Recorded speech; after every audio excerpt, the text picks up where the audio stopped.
നമസ്കാരം, തേടേ ന്യൂസിലേക്ക് സ്വാഗതം.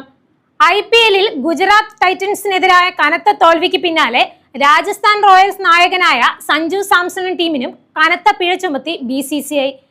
ഗുജറാത്ത് ടൈറ്റൻസിനെതിരായ മത്സരത്തിൽ കുറഞ്ഞ ഓവർ നിരക്കിന്റെ പേരിലാണ് രാജസ്ഥാൻ നായകൻ സഞ്ജു സാംസണ് 24 ലക്ഷം രൂപയാണ് പിഴയായി ചുമത്തിയത്. പ്ലേയിങ് 11-ലെ മറ്റ് താരങ്ങൾക്ക് 6 ലക്ഷമോ മാച്ച് ഫീയുടെ 25% ഏതാണ് കുറവ് അത്രയും തുക പിഴയായി ഒടുക്കണം. ടീമിലെ ഇമ്പാക്ട് പ്ലെയർക്കും പിഴ ബാധകമാണ്. സീസണിൽ 2ാം തവണയാണ് കുറഞ്ഞ ഓവർ നിരക്കിന് ശിക്ഷിക്കപ്പെടുന്നത് എന്നതിനാലാണ് സഞ്ജുവിന് കനത്ത പിഴ ചുമത്തിയത്. ആദ്യ തവണ ശിക്ഷിക്കപ്പെടുമ്പോൾ 12 ലക്ഷം രൂപയായിരുന്നു പിഴ.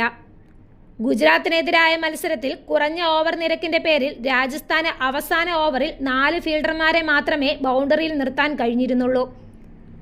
സന്ദീപ് ശർമ്മ എറിഞ്ഞ അവസാന ഓവറിൽ 16 റൺസ് കൂട്ടിച്ചേർത്ത് ഗുജറാത്ത് ടീം ടോട്ടൽ 217 റൺസിലെത്തുകയും ചെയ്തു. ഗുജറാത്ത് ഉയർത്തിയ 218 റൺസ് വിജയലക്ഷ്യം പിന്തുടർന്ന രാജസ്ഥാന് തുടക്കത്തിലെ തിരിച്ചടി ഏറ്റിരുന്നു.